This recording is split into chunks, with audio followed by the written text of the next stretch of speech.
What's up, everybody? Welcome. It's the weekend. Well, not quite. It's House Divided. Orange Bloods Live. I'm Jeff Ketchum. That is Chad Hastings. We're going to be talking about Texas A&M football a lot today. The Aggies are on top of the college football world. At least that's where they're headed.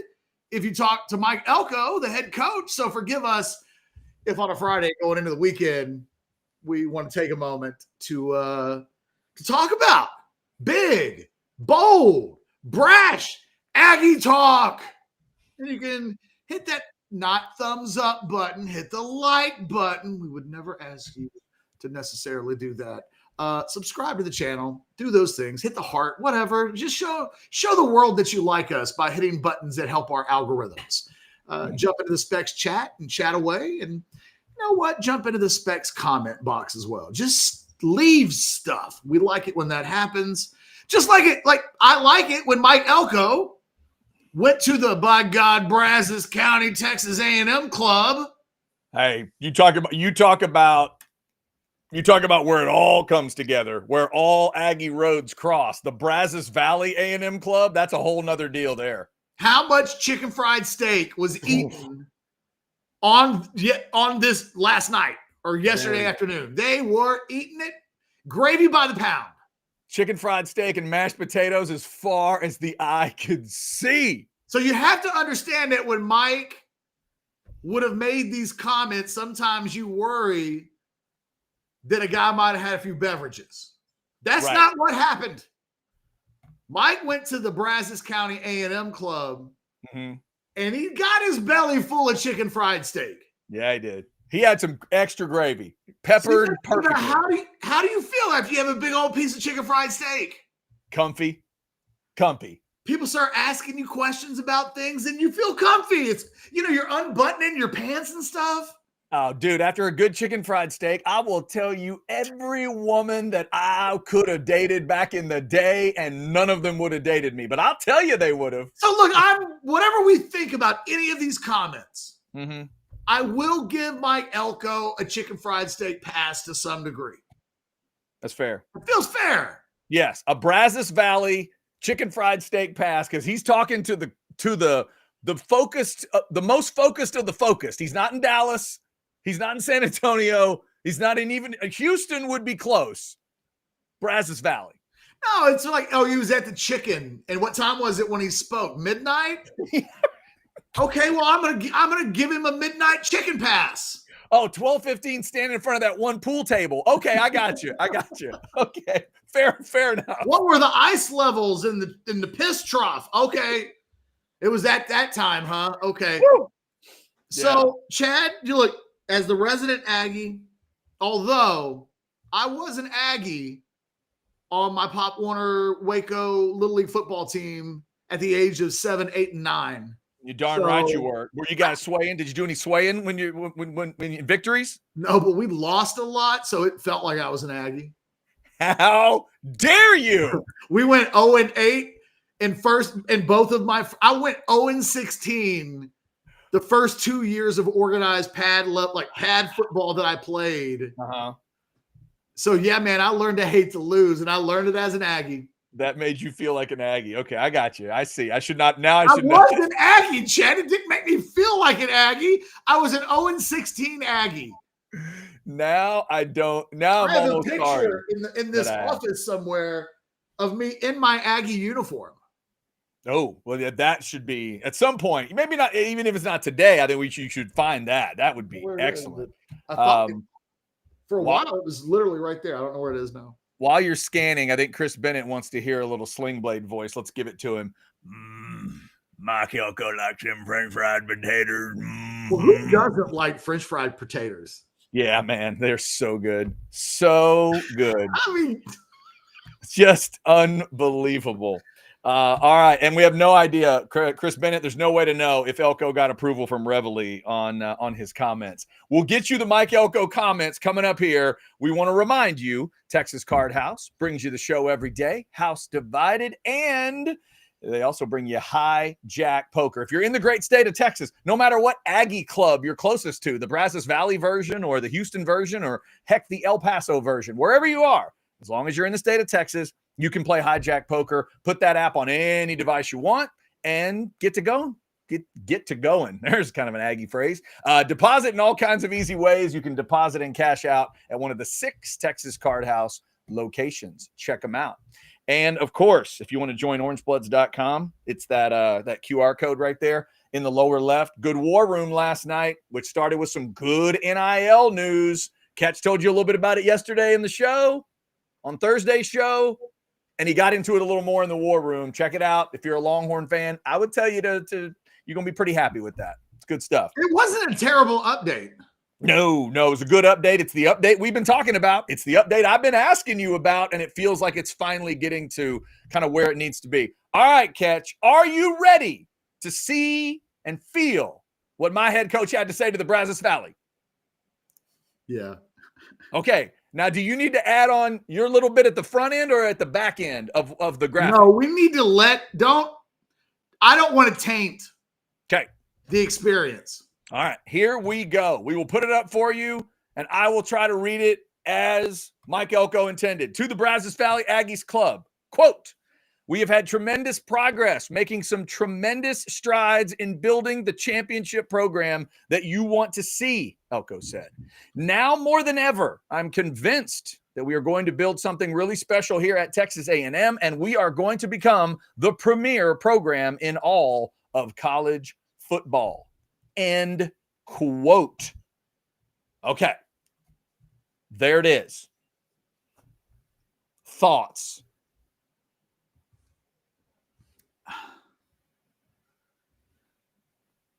I think this is what happens as a direct result of your biggest rival ascending to where Texas has ascended to.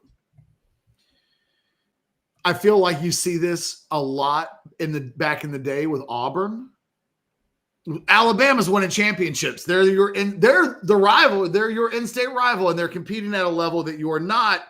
So you would see Auburn football coaches say things like, I think what Mike Elco just kind of said, which is, we're not trying to win a national championship. We're trying to be bigger than the thing that our rival is trying to be. And I think it's a credit to Steve Sarkisian and what they've done at Texas that I think Elco is – if Steve Sarkisian says that today, nobody is even blinking twice because that's where they've ascended to. Elco's having to say that to his constituency because that's what Steve Sarkisian is saying to his. And I think there's an internal pressure at both Oklahoma and A&M to match Texas step for step. And this is what it looks like. This is what it sounds like. And I think that, these are things that Mike Elco will be remembered for. This will get brought back up. And maybe he knows that. Maybe he knows, look, the bar is the bar. And if I'm going 8-4 and Texas is going 10-2, I'm probably not going to keep my job for more than 3 or 4 years. So maybe this is just what it is now. And you have to say these things. But, I can remember when a guy like Charlie Strong took over the Texas job, and he knew, man, I need to let these people know that this thing's not ready to win. We're not going to win the national championship. And people lost their minds. Yeah, I probably wouldn't have said that one out loud either. But it wasn't even borderline crazy. It was. Oh, no. It was one of the most truthful things ever said. Like, it really was. It was one of, you know what, Catch? It would have been like if the manager of the Colorado Rockies had said that like 5 games in. Now, y'all understand we're not winning the World Series, right? Every media member would have been like, yes, we are aware of that. But thanks for the update. So I think that, I think these are the stakes. And I think when we did shows for the previous 2 years, especially going into last season, a lot of the conversations sounded like OU, Texas, and Texas A&M are all kind of at similar spots Nobody was quite dominated in recruiting. A&M had a number one class, but Texas was recruiting really well. OU was kind of getting theirs. There was this sense that going into last season, the school that emerged ahead of the pack of that trio with this first-year move would have some real leverage over the other from a positioning standpoint. And I think that that's what this looks like.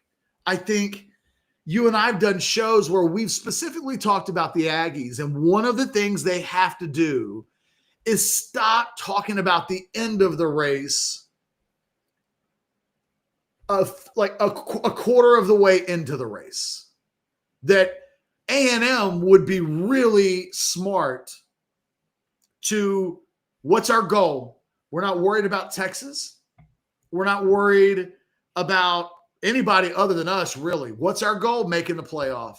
That's our goal. Our goal is to become a playoff program, because they're not that yet. That's not who they are. No. And then it's like, once you do that, then it's like, well, we're a playoff program, so now we've proven that we can get in consistently. Now we want to win in the playoffs. That's how we're judging ourselves. That's how this sport is now defined. I think where Elco gets himself in trouble is when you say things like that. You don't say them with clarifications, right? Hey, if things go well and we don't have injuries and we get a little bit of luck on our side, our plan is to be you know what I mean? Like, there's no clarification. There's no softening. There's no, in 3 years, this is what we expect to be. There's just this is who we're going to become. And, when you're so far not that yet, it makes a headline that people will laugh at. And I think that that's the unintended consequence of something like this for Elco. He's just trying to get his people fired up. And I think we all get that. And he just had some chicken fried steak. I think we all get that. But this is the kind of rhetoric that he has to say, because this is what recruits are hearing Steve Sarkisian say.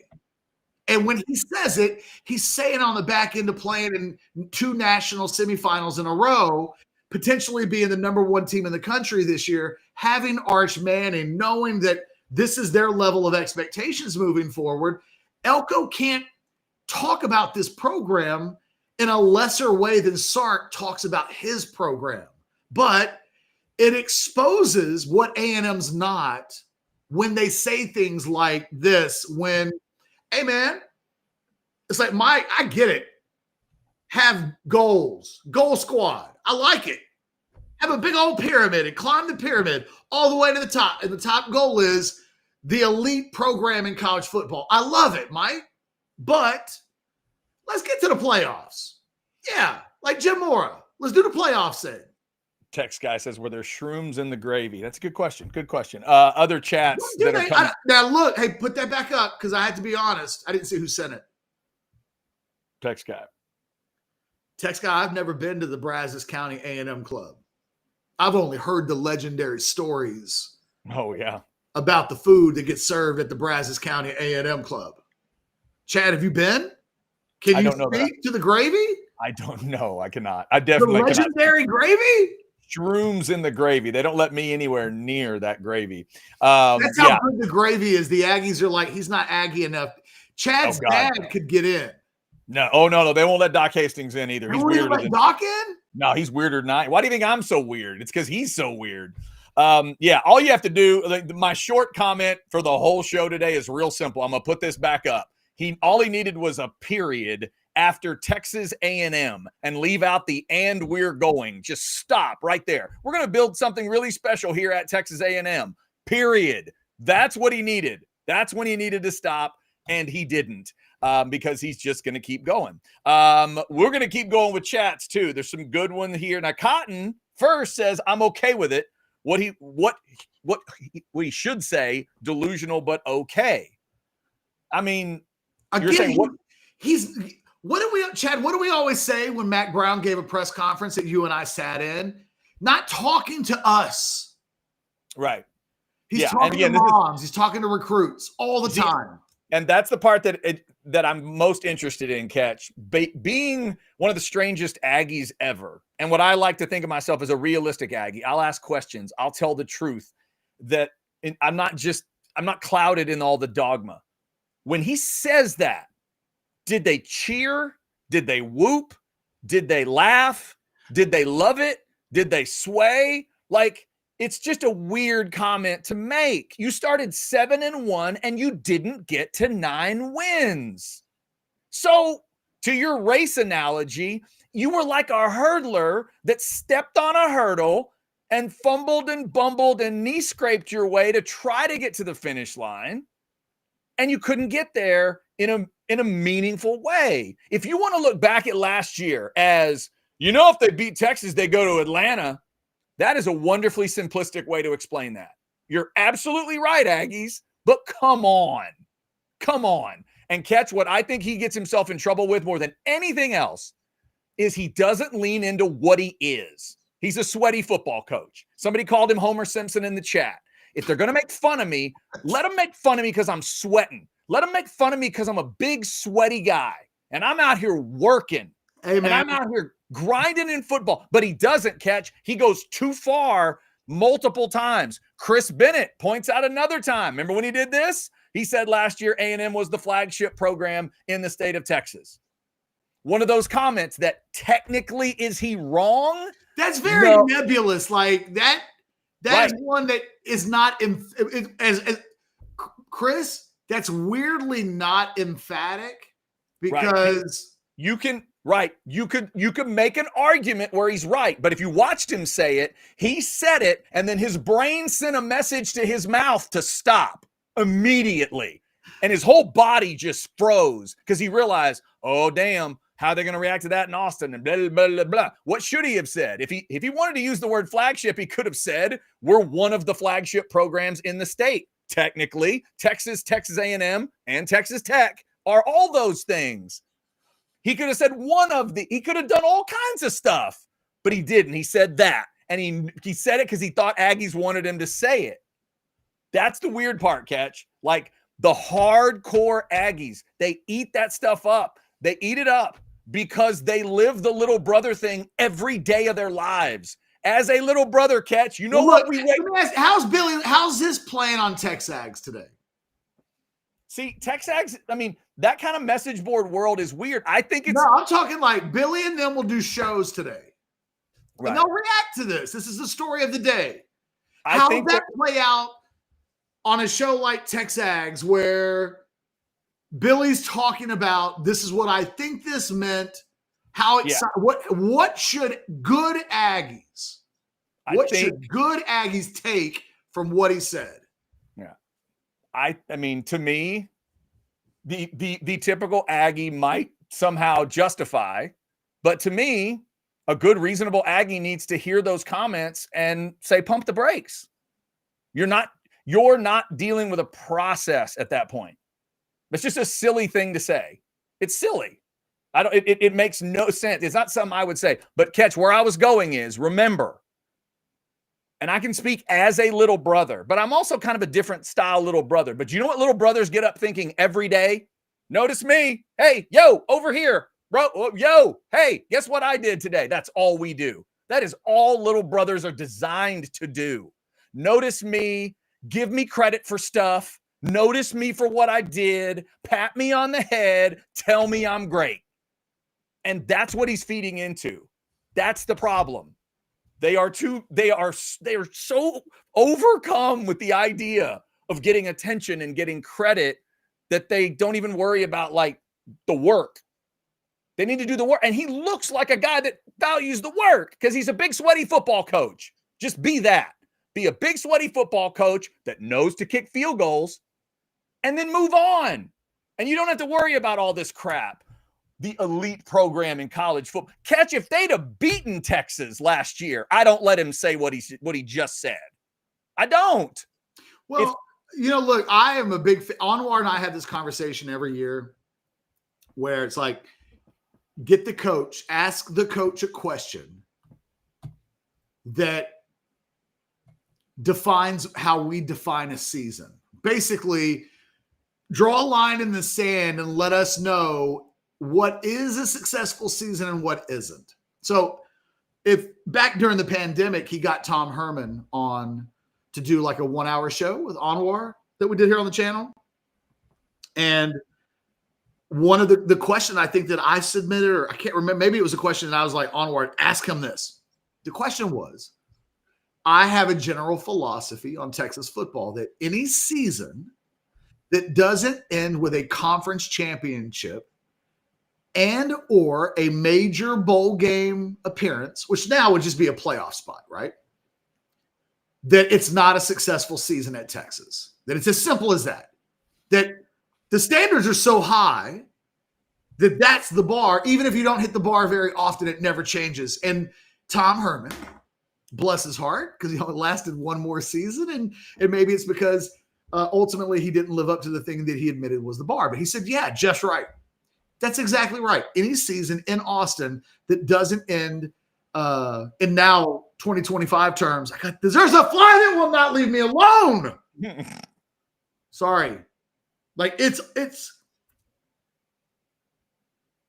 about to get my undivided attention. You should see the flies in the Brazos Valley that go after those chicken fried steaks. It feels like an Aggie fly right now. Ooh, they're huge.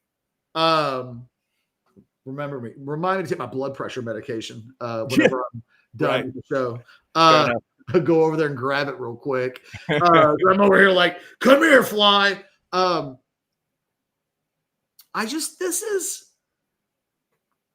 don't blame Elco. This is just what he has to do. This is what Venables will say something like this too. And what the same reaction. And look, the reason why they say it is because they feel like they have to. Because when they're recruiting against, when Mike Elko's recruiting against for Felix Ojo, and it's a Texas A&M battle. And when Steve Sarkisian sits down with him and says, look, we think you've seen how close we are. We're a Felix Ojo away from getting over we have Arch Manning now at quarterback. We think we're a Felix Ojo or two away, a couple of guys in your class away from going from where we are now, which is like a top 3 program in college football, to the preeminent program in college football. We're you and like maybe another guy. That's how close we are. That's how important you are to us. Mm-hmm. You could be the difference between us being the premier program in college football. Steve Sarkisian gives that spiel, and like it can connect. It does not sound to a Felix Ojo like that's crazy. Now, if you're Mike Elko and it is a Texas A&M battle, and you know what the Texas pitch sounds like, you can't be going in there saying, yo, Felix, here's the thing. We think we've recruited well, but we think we're a Felix Ojo away. 10-2, baby. And you know what 10-2 means? We were in the playoffs. And that would mean we're a playoff program. Now, look, that's not crazy talk. No, I was about to say that feels like a real discussion. It does, but it's not what the other look. A&M fans don't even sometimes like to acknowledge the name of the school that Texas is, or they'll call it They can't say the words Texas or the University of Texas. It's got to be, they either can't say it at all, or it's like some variation of that. They don't want to live in a world where what they're selling sounds beneath the thing that Texas is selling. And these were the stakes going into last season. We did shows where we talked about what does it mean for these 3 schools if in year one of these 3 schools in the SEC together, one shoots up into the stratosphere. And the idea was, if you remember going back into last year, A&M had Weigman, OU had Arnold, Texas is doing its quarterback thing. There was a real sense that all 3 programs were fairly, even though Texas had been in the playoffs and it did lose to OU that year. And there was a sense, well, A&M would look at Texas and go, you guys haven't been in the SEC. You don't know. So there was a real sense that these three are all close enough that if one gets a real good head start, like a real head start on the other, what does it do to the other programs? What does it do to both A&M, and what would it have done to Texas if A&M had just had the season that Texas had? And it had been Texas and it had some quarterback injuries and, Ewers doesn't come through. They lose some 50-50 games instead of winning a couple of 50-50 games or whatever the case may be instead of the season Texas had. It loses one more game. It loses in College Station, something like that. What does this offseason feel like for Steve Sarkisian if Georgia and Ohio State aren't the target, but you technically have to put A&M or Oklahoma in front of you because you have to clear that hurdle first? Texas is really talking about Georgia and Ohio State right now as this is who we've got to be better than. Seriously, it will become an obsession, I think, this season that you will notice Texas fans, it will become very, I think, Premier League soccer is, Chad, where, the Man Cities and the Liverpools and the Arsenals of the world, they talk about each other. And that's it. Like everything is about what did this team do? What did that team do? What are we doing? Just compared to those two teams. And then everybody else, they're not them. Texas is in the them pack right now, and A&M's not. And I think this is the byproduct of what we're going to see. We're going to see these coaches make comments like these. It makes their jobs harder because they're going to be held to the standards of their own words, but they're just trying to keep pace. That's all they're trying to do. But also, I think, and in whatever this is the defense of Elco, he's focusing on all the positive ways to describe what happened last year. The start and the stakes of the Texas game. That's what he's focusing on. Because for a while, we talked about it. It's like, wow, this could be a historic. Talk about, has Texas and A&M ever played when they're both this? When they're both that? It was building 2 years in a row of right. It was building towards it. He could also talk about a big injury that happened that maybe affected that team when he's getting into the real discussion. But you can't say that to a Brazos Valley A&M club. So he's focusing on the start they had and the stakes that were there in College Station. Forget that the stakes in College Station were affected by Bama shooting itself in the foot in Norman. Forget that part. But yeah, so he's focusing on all that stuff. But again, there's a difference there to me, Ketch, in focusing on that stuff and making the best version of it you can and going too far. There's just no need to go that far. I just believe we're going to be the premier. Whoa, stop. Just say you need to finish better. Just say, it's just little stuff. And that's the part that, but to your point, and I do think you can't discuss this without talking about what Texas is doing right now. Even though the Aggies and the Sooners would not want us to say it, they don't want us to admit that, but deep down it has to be there. Well, and I think that once you acknowledge that, then you go, okay, right? Yeah. I'm willing to give Elco some grace on this because I am considering the circumstances for which his job currently sits in. Like, and I'm not even mad at him about it. This actually sounds crazier if you take the Texas component out and it's just Mike Elco out there talking about foolishly about we're going to be the New York Yankees before you've won the World Series. The other part of the World Series. Yeah, the other part of it, Catch, is like there's just not another program out there that can be accused of leaning into this kind of stuff, maybe more than the Aggies sometimes, when maybe it's not warranted, when maybe it doesn't make sense. But guess what? They're weird. They're odd. They're strange. And sometimes even if they don't embrace it all the time, they're just bizarre. Chad, I swear to God, this fly. And they just don't care. This may not be an Aggie fly, Chad. This may be a Sooner fly. Yeah, this may be. I can't tell. That is not I feel good. like the Aggie fly would have already flown into the screen and died, but no, this one's got some OU gusto in him. All right, like when they're on meth or they've drunk a lot and then they just keep going. It's like, man, a mere mortal passes out after a Wade Boggs level consumption of beers and they just keep going. This is the fly. Okay, speaking of keep going, let me I not have keep. the Scott Glenn and Urban Cowboy of flies in my room right now. Let me not just keep going and get to these super chats. We got a 1999 from Oscar. Thank you, Oscar. Right. A&M as a whole, oh, that's interesting. We'll get back to that, is obsessed with having attention while saying we don't care what you think. And Billy and Nuno will say, I love what he said, even though we have never been that. We deserve it because we do it the right way. I'm not sure if that's exactly what they would say. By the way, Catch, to the beginning of this super chat, is Oscar typing the beginning on purpose? A little A and a big M? Or was that he misspelled having, so I can't say. Yeah, okay. I've never seen that as a diss. Oscar, thank you for the 1999. I think Oscar types like he talks. So yeah, but I do think there's an element and thing. I don't know.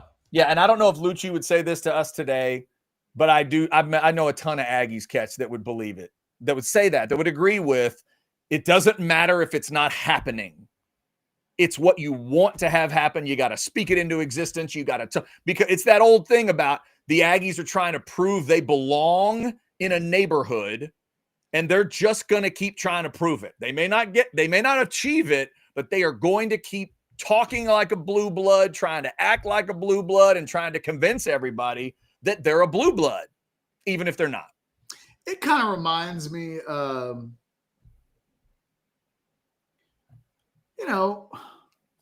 like the theme song to the Jeffersons. You can be moving on up, and you don't have to start with we were in the penthouse. Right. You just move into the building, right? Get in the building. Right. First floor, second floor. It's like, well, where do you live? Like back in the day, I live in the Trump Towers. Oh, you live like at the top of the Trump? No, they have residences. But I'm there on the second floor, and it goes up to like floor 200. Right. I'm on the 13th floor. You know how they don't have 13 floors in the hotel? I learned that because I'm on floor 14. Like that's. Yeah, right. How many? So I don't even have access to the elevators. They don't give me that card. I'm going to get that card, but I don't have it now. But I'm moving on up. I'm going to get there. But right now, here's where I am. Elco's real problem with these comments is just a lack of acknowledgement of the other things that still need to be accomplished. Yeah, and the other thing is, here's the other problem with the way he said that, Catch. It covers up all the other good stuff he said. Because to the media at the Brazos Valley thing, I listened to every bit of those comments. There was some really good, realistic stuff in there. Some stuff about the culture that they're building. Some stuff about getting the noise out of the program. A Jimbo comment? Maybe. Some stuff about the talent that's coming back and the amount of guys he's probably going to send to the 2026 NFL draft. Like all that stuff feels real, and it's like something you can build on and think about. It's like, yeah, that's cool. And if you keep building, hey, you feel like you can maybe have a special 2020-25 if it comes together, whatever. But when you add that on, and he also said, Catch, again, getting rid of the noise. Well, when you say, that's fair. Right? When you use the phrase premier program in all of college football, when you dare to say that while Ohio State, Georgia, Texas, Oregon, Notre Dame, all those teams exist. And all those teams were better than you last year. And you didn't make the playoff, and SMU did. And you started 7-1 and fell apart, even injuries and all that stuff. When that happens, for you to utter those words, it's not just an insult because of what Texas is doing. It's an insult because you don't understand your place in college football. Duck your head, shut your mouth, and go to practice. That's it. That's it. Finish the chicken fried steak, go to practice. If those bigwigs need all the bravado, let somebody else provide it. You're the damn head coach. I don't get it.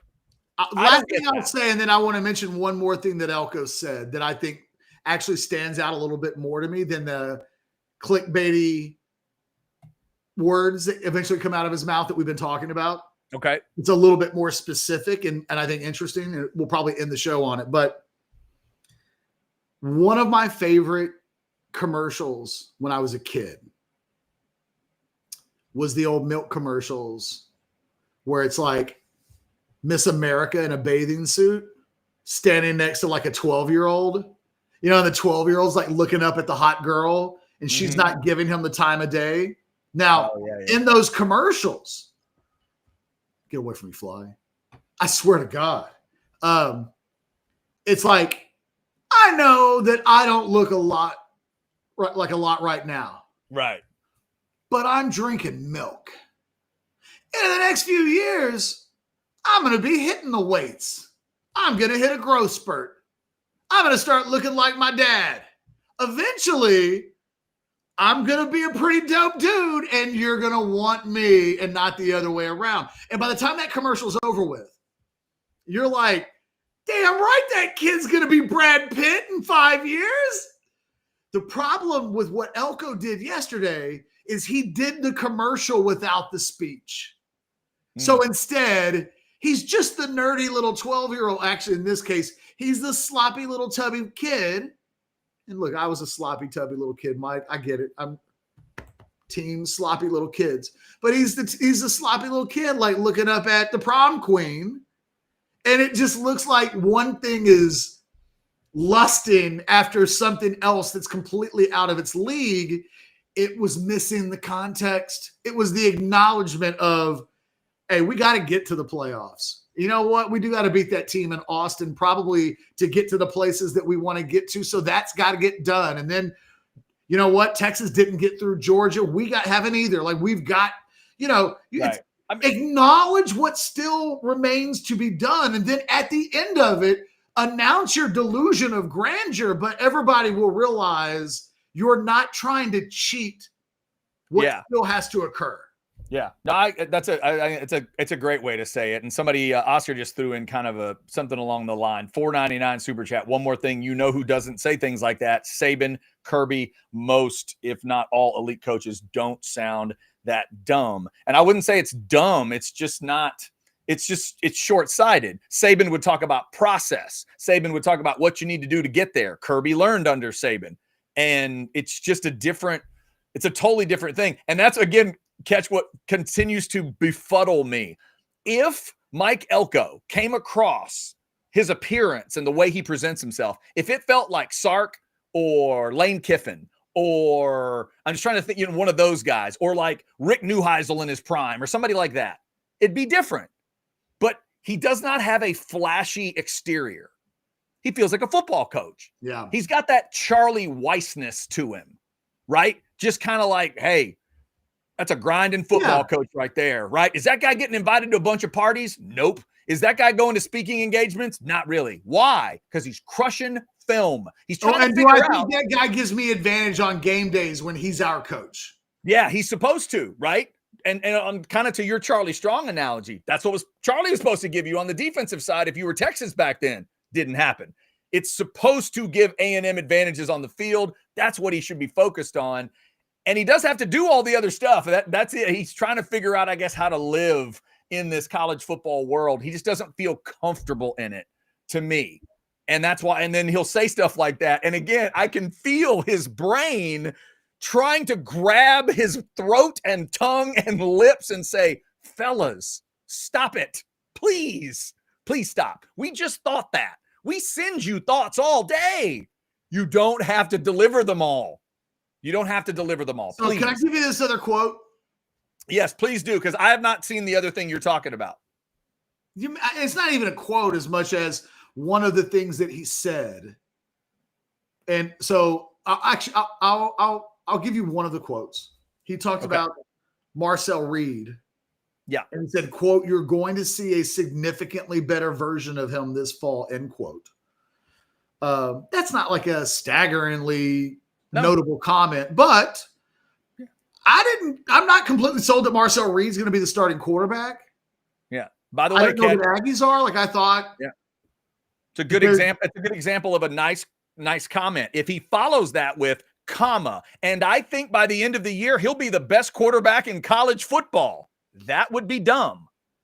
Right? But I'm just saying, I thought that was interesting because again, as a neutral, I thought they would bring in competition at the quarterback position.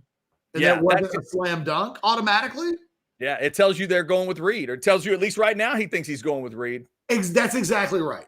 Yeah. It says, okay, so A&M right now feels like Marcel Reed's team. I don't know that I knew that. I think if you'd said, who do you think is going to be the starter, I probably would have said Marcel Reed, but I didn't think he was so good last year that like he's the returning starter. And they brought in a transfer, right? Yes. It was like with the new offensive, with somebody. I don't know. Quarterback's coach. I don't know the Aggie deal, but he's supposed to be decent. So here's the comment, Chad. Okay. Because I want your reaction to this. Okay. Elco said, I'm reading from Carter Carrells. This was Cody Carpentier posted this on Orange Blood. So shout out to Carter Carrells, whoever you are. I apologize that I don't know who you are, but I'm reading what he tweeted.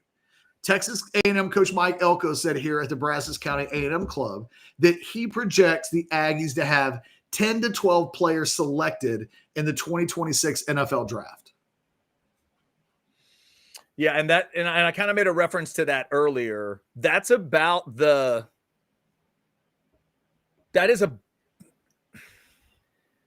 probably a little high. Probably a little high. I would think more of a realistic goal might be like 6 to 8, somewhere in there. But if everything comes together, I mean, there's a lot of talent coming back on that team. 10 to 12, it feels a little maybe overcooked, but it doesn't sound as crazy to me as the premier thing in college football. Like that one just feels like I think you're missing I think you rarely, this rarely happens to you, but I think you're missing the point. No, that actually happens pretty much every time you do this to me. So what am I missing? Hey, I'm married, so don't think that 5 times an hour when we're not doing a show, I haven't been reminded that.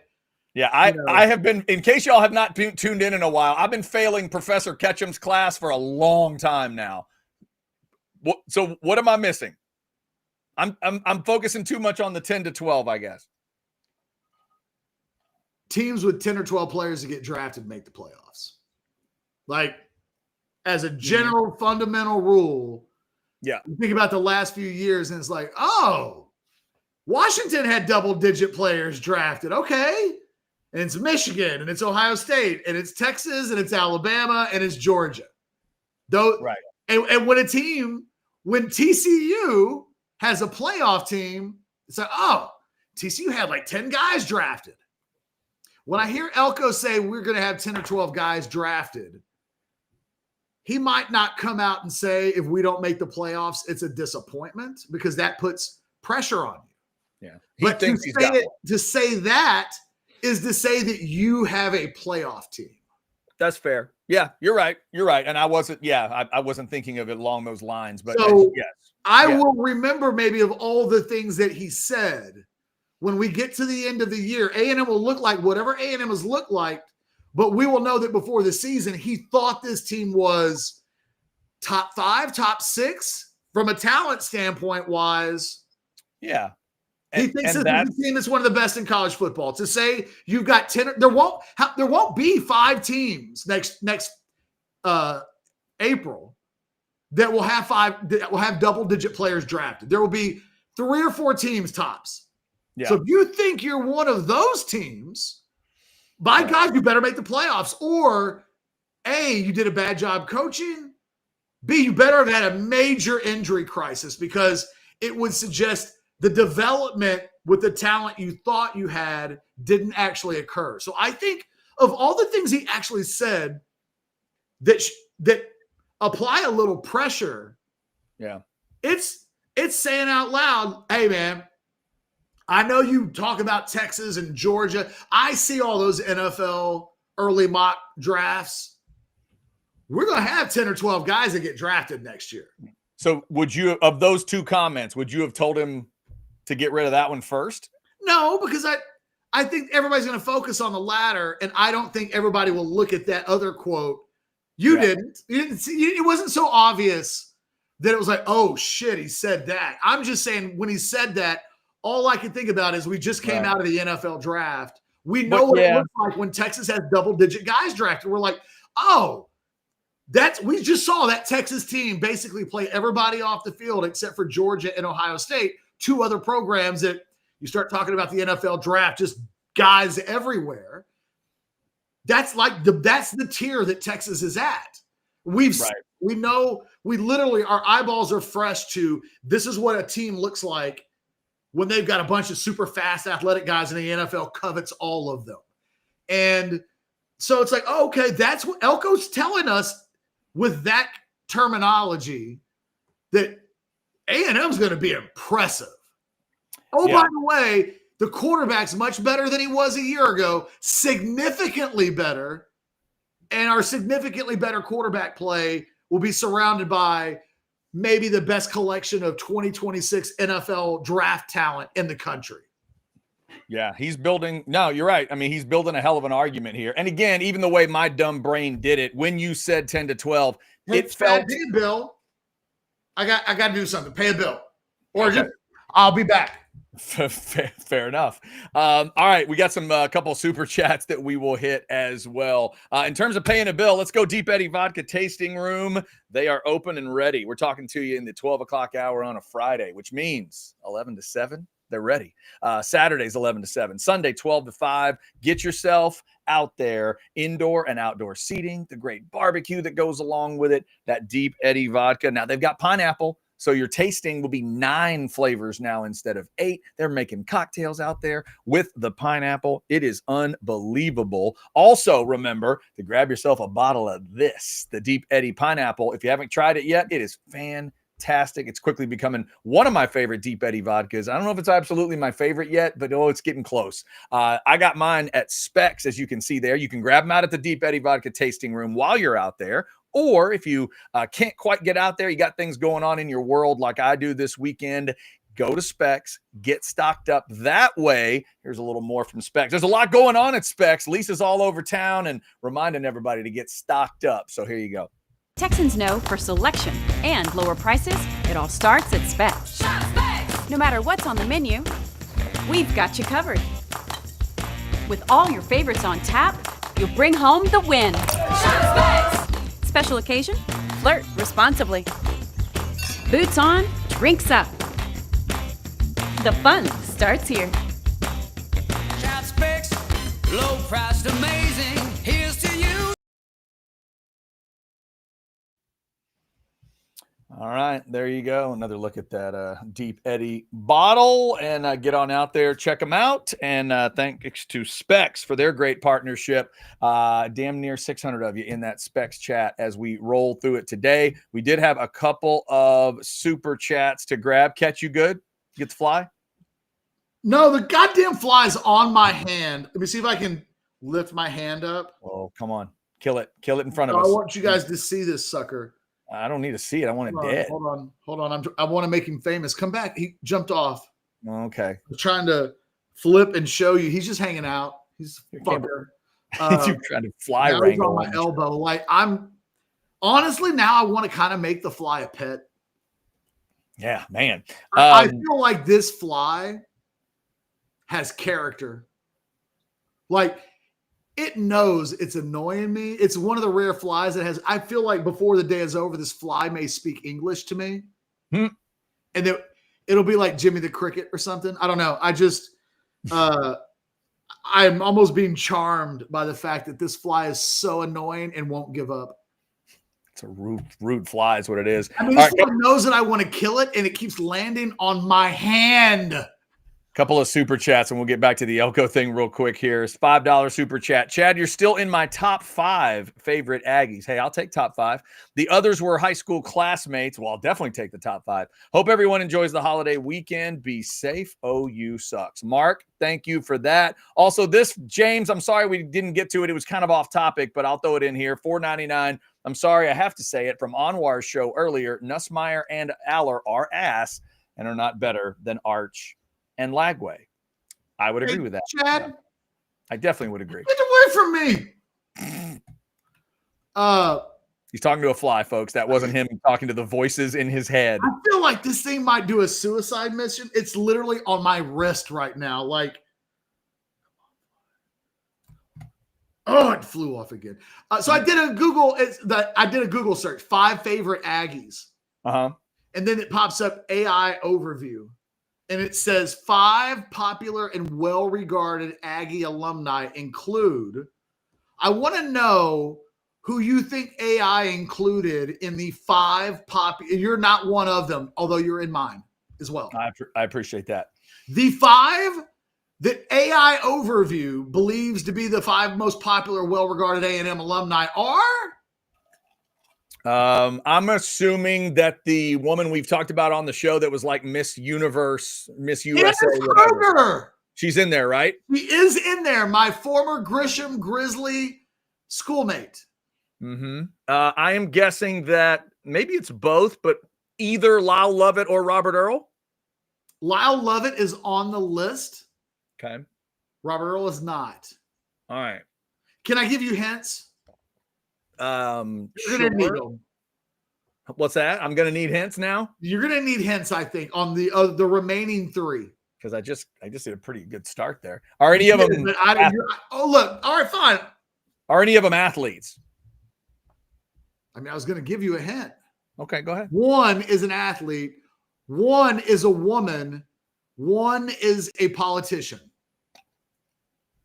Ah, interesting. So the politician is Rick Perry? No. They claim AI overview is claiming George H.W. Bush. Oh, wow. That's a technicality. Okay. I would not have considered him an Aggie. My bad. My bad. Hey, the library's there. I got it. Okay. I'm not immediately thinking. Who's the most popular of the Bush presidents? And hang on. Didn't you say AI said they said A&M alum? Yes. Right? That's why I'm doing this exercise, because AI overview is out of its mind. Yeah. President Bush did not attend A&M. Correct. I mean, yes. That is one of the reasons why I'm doing this. I wanted to point out, everybody careful with your AI stuff. That is goofy. One's a woman. But real quick, who's the more popular of the Bushes? Is it Herbert Walker or is it W? Who's more popular? Who do we think is who's the more likable? Because they're calling HW popular and well regarded, and I don't know that I've ever thought of, even when Bush was the senior Bush was the president.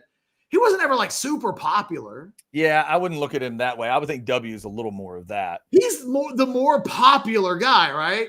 Yeah, I would think so. I'm trying to think of who the woman is. Thinking out loud. You're not. Look, I don't even know who the woman is. Yeah, I got the other woman, so I've got that. So yeah, just tell me who the other 2 are. Martha Madison? Yeah, I don't know who that is. And then Von Miller. Von Miller. Okay, I was going to guess Dat. That would have been my guess as well. As a football player, yeah, but that's interesting. Because it's about popularity and well regarded, and I don't know that AI understands that Von Miller is dealing with some stuff right now, so maybe he doesn't get to make the 5. But then again, they included George H.W. Bush, and maybe we shouldn't be paying attention to AI overview on anything. I don't know. Like they kind of botched that top 5 list. Yeah. Okay, Catch. I want to get. We'll do a quick. By the way, hey. Look, when I was in Grisham Middle School, I knew that in middle school, Candace Kruger was beautiful. Mm-hmm. Like, most beautiful girl in the school. You remember her your entire life. Like that. Like, she was like the Winnie Cooper. You know what I mean? Like, she's so beautiful. We're going to remember her your entire life. That she went on to become like Miss America or Miss USA or whichever it was. But all these years later, because she's the same age I am, so I know how old she is. We went to middle school together. Mm-hmm. That she's the first person who you name dropped as a well-regarded and popular A&M alum. She's well done, Candace Kruger. Yeah, I went to middle school with her. She is the most impressive. And I went to school with like some famous people, but I think she has to be maybe the most notable and famous person. And like all these years later, she's the first freaking name you listed as and top to be 5 popular, notable Aggie, well-regarded Aggie. To be fair, A, it was you that brought up the list. B, we had just discussed her just a few shows ago. So she was kind of fresh in my mind. So if you'd have asked me that 6 months ago, I'm not sure if her name would have popped in my head. It did, though, for some reason because we had just talked about her. Do Aggies talk about Candace Kruger the way Longhorn fans talk about Farrah Fawcett? Like, oh, man, I knew somebody once that had a class with Candace Kruger back in the day. I have never heard those type of discussions. A little bit. It's a just different kind of fame. It's a different, different kind of fame.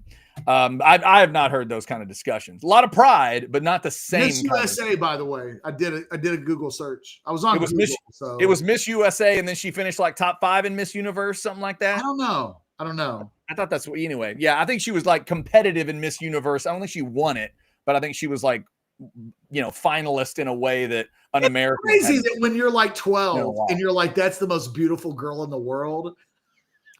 Yeah, and then you were right. That's good. Jeez. Then you end up being absolutely right. You're like, okay. Mom, I told you that wasn't hyperbole. Let me get this super chat out of the way, and I want to go circle back to Elco. Barb's 10, 1999 super chat. After trading baseball and softball jabs, Aggie father-in-law has resorted to referring to what starts here changes the world promo as blaming UT for the current state of the world. Heavy in the cult, but still love him. Oh, there you go. Barb's 10, enjoying the... I have a very organic reaction to that as this fly keeps flying on my hand. Mm-hmm. I wish somebody would just swat this shit out of my hand right now. Just get it. Give me lashes, but kill this fly, my new pet. Well done. Well done, Aggie father-in-law. Uh-huh. I mean, come on now. Look, Chad and I are really pro. If you're going to be about the bit, be about the bit, by God. Don't pussyfoot around the bit. Be and live the bit. And Barb's, it sounds like the Aggie father-in-law is living the bit, and I respect that. I do. That's so great. The what starts here changes the world spot ends, and he just leans in. Yeah, that's why we've got all the okay. Hey, Barb's, next time he does that, you really want to piss him off? Just do what I just did. Clap for him. And when he's like, what the fuck are you doing? Tell him I'm applauding your commitment to the bit. It's amazing. I not only that, I talked about you on YouTube and how committed to the bit you are, and Texas Longhorn YouTube Nation loves you. All right, Catch. So let me get divorced, but it would make him mad, I think. Let me reframe this Elco thing, because I think you're absolutely right. The ingredients of this whole thing really do speak to some confidence from him. So if we take the premier college football comment, the Marcel Reed comment, 10 to 12 players into the draft, that tells you, like you said, it tells you he thinks they're a playoff team. How many regular season wins does that tell you he thinks they're getting? Deep in his soul, how many does he get? They got to get 10. Okay. 10's a minimum. It's the only way it's the only way you know you're getting into the playoffs. All right. You want to go you want to try to find 10 in that schedule? No, because I've looked at that schedule. Where do you think they land? 7 or 8? Yeah, I'm like 8-4. Maybe 9? I'm at 8-4. 8-4. Okay. Yeah. But you could twist my hand on 10. You know what I mean? Like, I mean, you could twist my arm and I would easily concede. I can look, A&M does have still, and I'm working on this, Chad. In fact, this will be what the Monday show focuses on. Okay. Yes, there will be a house divided on Monday on Memorial Day. It just may not have certain levels of handsomeness. No, I'm going to hold it down. Yes. I'm going to let Chad have the weekend, and I'm going to hold it down. He's a good boss. I took some time off last week and I got it. Yeah, best boss ever. But one of the things I'm going to do is I'm going to update the super blue chip charts now that everything's done really in the portal and high school. I think barring some guys getting arrested across the country or flunking classes, we know who's going to be on the team. We have rosters. Mm-hmm. I'm going to update the consensus super blue chip stuff, right? So it'll be rivals, 24/7 on 3, all the super bubble, who's on this master list. And A&M's going to have a top 10 roster in college football in terms of high-end, elite-level talent. It was only about a year ago or two where they were in the top 5. They're not quite that high, but they're still top 10. So when you're like, what do you think, Catch? 7-5, 8-4, and I'm 8-4, and you're like, well, what if I twisted your wrist really hard? Okay, 9-3. I could see that. Mm-hmm. But 9-3 sounds like 9-3 makes me think of South Carolina from a year ago, where it was like, oh man, they beat some really good teams, had a tough schedule, lost some close games, but they were a handful. But I feel like they're more like 8-4 than they are 9-3. Yeah, and remember, one more year for A&M before the schedules all change in the SEC. No Bama, no Georgia, no Ole Miss. So it's not quite as easy as what the Longhorns have been given, but it's kind of there. We talked about it from day one of these schedules. Both these schools, both of the house-divided schools, need to take advantage of 24 and 25. Texas certainly did in 24. A&M did not. They were doing it. They were doing exactly what they needed to do. Handled LSU, whipped Missouri, and then things just fell apart. And they couldn't figure out South Carolina or Auburn and obviously the Texas game, and it just got away from them. All right, so Chad, it's 1 o'clock on a Friday. All right, you ready to buy or sell? Yes. I don't have any questions, but I will buy that I will make up some buy or sell questions. There you go. Are you going second then? No, I'll go first. Oh, he's going first. Doesn't even need the inspiration. Go right ahead. Buy or sell number 1. I had the question earlier this week about the Thunder and the T-Wolves going. It might have even been yesterday, the day before, about that series wrapping up in 6 or less. After last night, you would be borderline surprised, not shocked. That feels like going a step too far. Borderline surprised if it goes beyond 5. They're up 2-0. Yeah, I know. Yeah. Right now, I got to buy that because I feel like they're going to go split.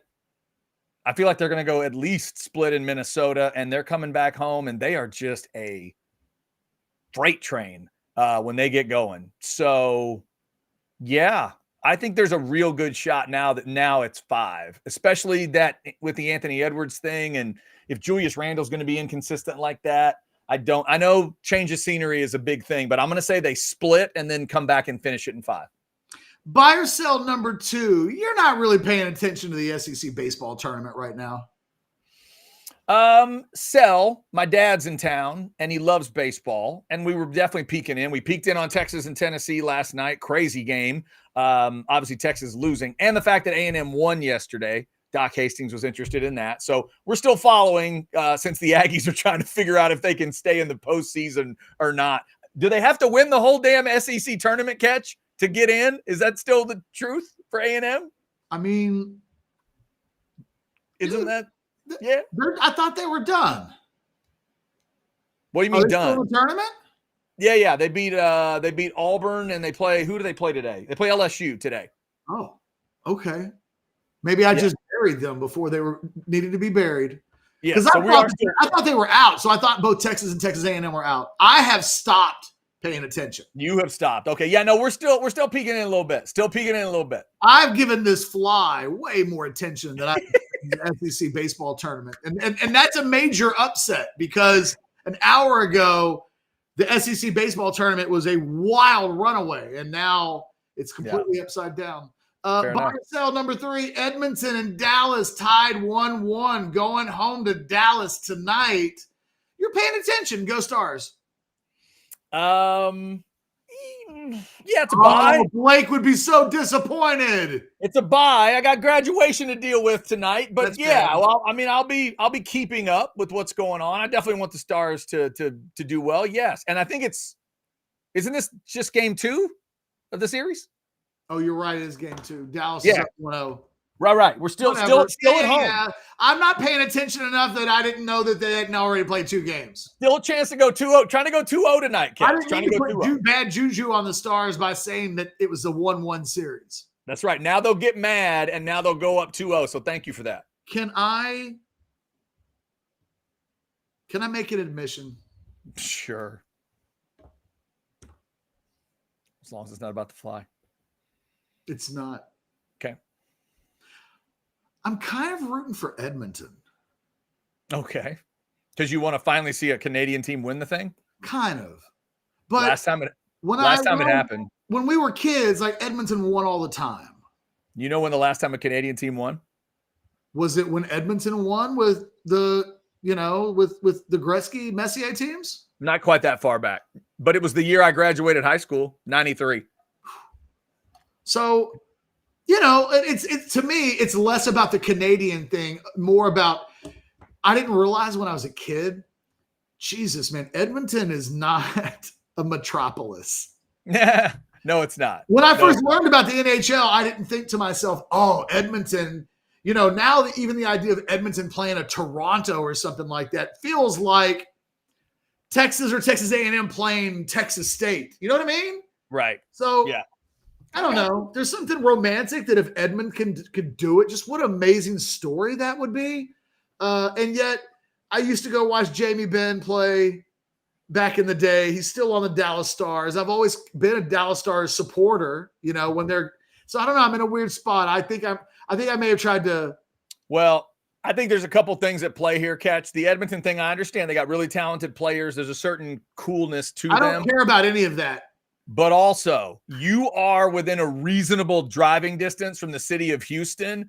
It affects your sports brain chemistry, and it will make you root against Dallas teams. So that's probably part of it too. I'm not rooting against Dallas. Okay. I'm saying I'm rooting for Edmonton. I see. That's fine. Because if Dallas wins, I'm not so much as even going to go, damn. I'm just saying, if you could tell, like Dallas Stars fans, they've won things. It's been a long time since Edmonton's won something. It would feel like a victory for late 80s era youth. And like, that's me.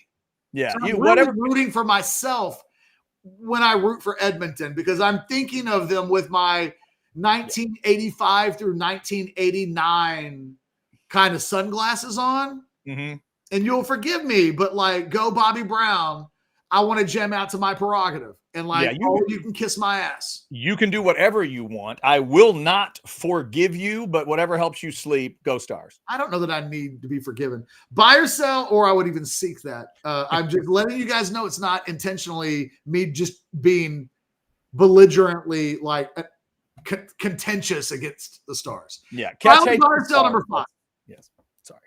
Today is potentially one of the great all-time Liverpool soccer moments with regards to free agency and additions. They may be on the verge, like on the cusp of signing maybe the most world-class player that they've ever signed to come to Liverpool. Uh-huh. And you're amazed that we're an hour into the show, 69 minutes. Hey now. And I haven't so much as indicated to you that I'm distracted by the wonderfulness of my Liverpool fan life. I will sell, since the show was about ripping on the Aggies and Mike Elco, and you had the fly. I can understand how you got this far and you didn't mention Liverpool. Because I had been like refreshing on Twitter every couple of minutes, like just feed me Seymour, give me all of the little the same nuggets just rewarded by aggregators left and right. Give it to me, inject it into my veins. Yeah. Plus, they're the champs. You're riding high. You're in first world problem country, and the fly was annoying you, and you just couldn't think of it. So that doesn't surprise me. Doesn't surprise me. That was 5. So, yeah, that's 5. All right, here we go, Catch. Buy or sell number 1. Once Texas can pay players officially, it will wake up enough BMDs to get Sark and CDC where they need to be.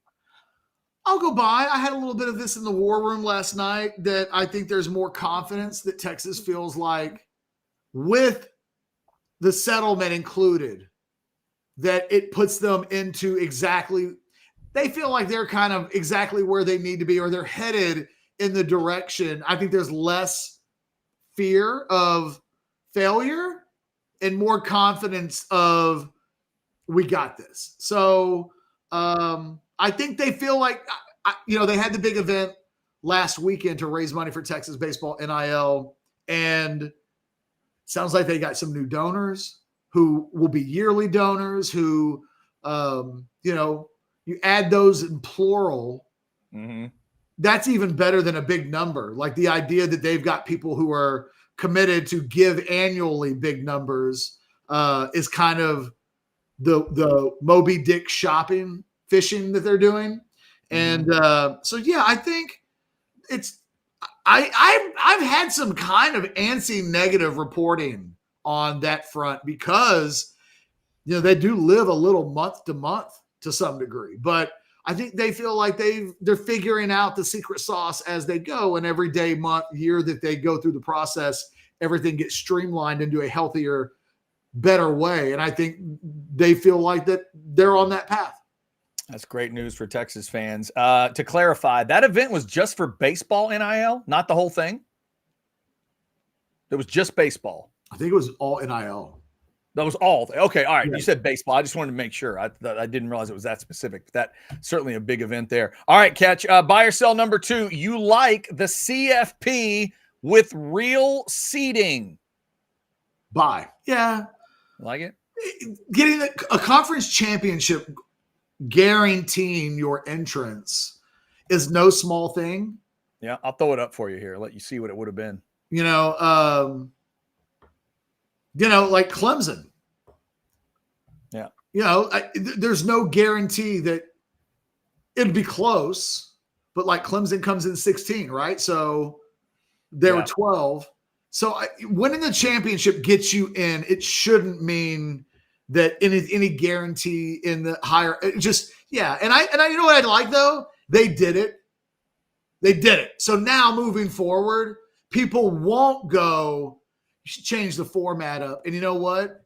It should be conference champions. The 4 highest conference champions. That's done. They did it one time. And when it was over with, we all went, that was stupid. And that's all we needed. And now we know. You know what it kind of reminds me of? Instant replay in the NFL came back. We started, and then they took a year off. Do you remember that? Oh, yeah. It was like the 90, I can't remember what season it was. It was one of the early years in the 90s, 91, 90, it might have been 91. And they were like, okay, no more instant replay. And they did that for 1 year. And they were smart enough to go, okay, you know what? Dumb. And then it never came up again. They've never had another year after initially getting rid of it. They brought it back and everybody was like, oh, you know what? We did that. It was stupid. They did this. And now for the next 100 years, the one thing that won't ever get off the ground is, you know what we should do? Big 12 champion. There's got to be a pathway. They're absolutely top four. Yeah, we showed them this all throughout the run. I'll throw it up again real quick. The 2 things that jump out easily to me. We said it when it happened, Catch. Texas had to take advantage of the path and get to the semis. They did it because ultimately they played the 11 and 12 seeds in the tournament. The other thing that's key is look at Oregon and look at Georgia. You've got to treat your 1 and 2 seeds properly. The other system didn't do that. Yep. This system would do that. Texas should have played Ohio State just like they did. It just should have been in the quarters. That's how it would, and Texas would have gotten that bye. You don't get to host the game in Austin, but it would make sense. That feels American, Chad. Yeah, that feels right. Also, Catch, I hope the NFL is paying attention because what the Lions were trying to get done in the NFL is basically this. Yeah. And it's right in the NFL too. They needed to gripe. Yep. And it's sad that they had to be the ones to do it, but the NFL needs to make those kind of moves too. All right, Catch. I'm completely on board. Yeah, can't wait for the real seeding system next year. All right, Catch. Speaking of next year, in 99 days, the winner in Columbus will need 25 points. I'm going to go by. Ohio State's defense will not be better than it was a year ago. Yeah, Texas is going to score 25 or more that day. Yeah, put me in a bye. The Texas will win that game, and they will score more than 25 points, which means Ohio State, to win the game, would need to break 25 points. So, yeah, bye. All right. And right now, sounds like you're liking maybe Texas as the winner there. I am going to pick Texas to beat Ohio State in Columbus. There you go. All right, Catch. Buy or sell number 4. You think when my daughter is announced at graduation tonight, my wife and I will both cry? So you're going to be a little bitch, but I think Wendy will be a fucking trooper. I think she's a gangster. I think, a woman that loves horror films. I'm not saying she won't cry today. Right. I'm saying, though, at the moment of impact, she will have worked that out, and you will do the opposite. Okay. You will feel a rush of emotions that maybe you haven't allowed yourself to completely sort through in real time. And you're going to look at her, and she's going to be smiling at you and like, you're a total loser. Ha!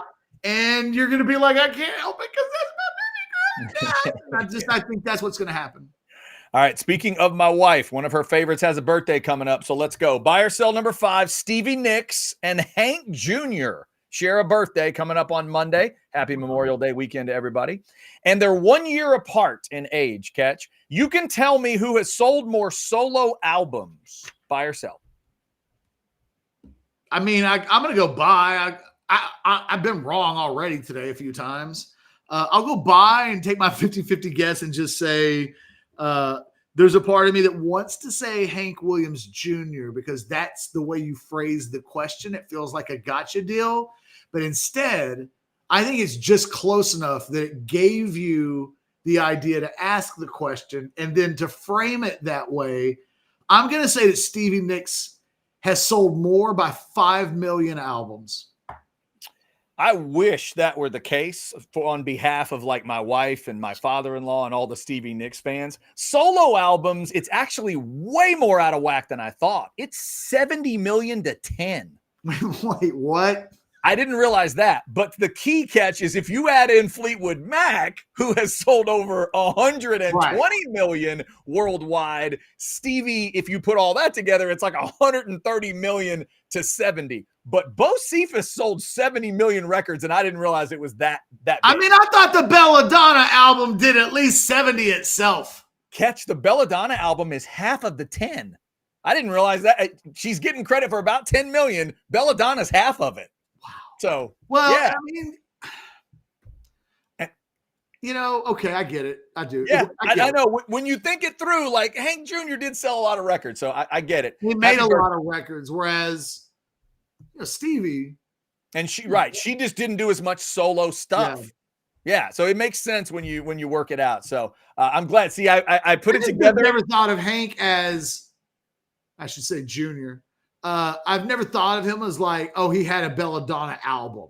Right, as some monster. I mean, either. Right, you know what I mean? I don't think he ever had a Belladonna, but he made a bunch of albums though, and he didn't need to make a Belladonna to sell 70, as it turns out. Stevie's the one that needed a few more Belladonnas. Yeah, that's a good birthday back-to-back for y'all. Listen to Belladonna by Stevie Nicks and follow it with Born to Boogie by Hank Jr. And that's a full day right there. I've never listened to a Hank Williams Jr. CD or album. All the way through, me either. No, I've just heard songs here and there. Yeah. Never an album. Yeah. Happy birthday to both those folks coming up on Monday. All right, Catch, anything else before we get done? Just that I don't really have anything against Junior. I'm just so pro Hank that this must have been what it was like for Dylan fans when the Wallflowers came out. Oh, geez. Where you can like objectively not associate him with Bob Dylan and go, oh, that's a catchy song. Good for them, right? And then they make a second song and you're like, oh, well, I don't know if that guy's got a lot of range and like the band's not great, but like they made a couple of bangers, right? And you can just appreciate like, hey, at one time a band made an album and they had a couple of bangers on it and they do a whole lot after that. No, but like that one album, they had a few bangers on it, right? And then you're like, yeah, but just so you know, the lead singer's Bob Dylan's kid. And then it's like, that sucks. You know what I mean? I do that to Junior, what I think Dylan fans do to the Wallflowers. They can't even give the Wallflowers a little piece of like appreciation where it's like, hey, like for a normal band, the Wallflowers were pretty legit. Like they had a career. Instead, it's like, what a fucking disappointment that kid turned out to be. And I do that with Junior. I'm like, you're not your dad. None of your songs. I would rather listen to the 50th best Hank Sr. song than the best Hank Jr. song. And you know what? I have never invested into Junior. That's not even fair. Hank Jr., if you're out there, your daddy made me do it, but I want to acknowledge that my weird internal beef against you has nothing to do with you, just my popularity for your dad. If I'm not mistaken, his mama met his daddy down in Alabama. I believe that is true. And by the way, Catch, just since you are the first person ever to mention Hank Williams Jr. and the Wallflowers in the same conversation, 70 million records to 10 is the scoreboard between those two. The Wallflowers and Stevie Nicks as a solo artist have sold about the same amount of records. Yeah, don't bury the lead. That's the lead. That, if you want to know how big a deal One Headlight was, oh my God. That's what I'm saying. Like, you can they sold 10 million albums. So you can say, like, yeah, that's actually pretty incredible. Yeah. That's an incredible career. It is. What else is incredible, Catch, is my wife will sprint across a room to turn off every Bob Dylan song you want to play, but she will play those two Wallflower songs all day long. All day long. Loves the two hits from the Wallflowers. Can't stand Bob. That's my wife. Yeah. She will listen to One Headlight 8 times in a row. It's a banger. Before she listens to a Dylan track one time. My wife hates the Wallflowers. Is that right? And I'm like, hey, don't you touch that knob. If the song started, it's a banger. It plays. That's my rule with music. That's it. I'll tell you another one. Like, when Wave on Wave from Pat Green comes on, I'm not always trying to listen to Pat, but if Wave on Wave comes on, you're gonna stop and it plays. It's a banger. It's a banger. Oh, my God. Bangers play. I'm usually glad that I put together Weird by ourselves, but I'm really glad I brought Hank Jr. up today. I'm really excited that I brought Bo Cephas up today. Happy birthday to Bo Cephas and Stevie Nicks coming up on Monday. All right, Catch. Anything else? Any other father and son duos you'd like to discuss? No, I did a Ken Griffey Jr., Ken Griffey Sr. with Anwar earlier, so I'm all out of sons and juniors. I hear Emmitt Smith's kids playing football at A&M. Did you know that? I did, and the apple fell far from the tree. For the record, when Mike Elco's thinking about the talent on his team, that's not who he's thinking about. I'm just telling y'all right now. Thinking about Marcel Harris, by God. Marcel Reed. Oh, yeah. Yes. Sorry. Or Marcel Harris. I'm not sure who that is. He's a wide receiver. Sorry. My bad. It's one of those too many recruit names in my head. Yeah, I've always liked Marcel Harris's dad more than him, so I've just never been able to focus on it.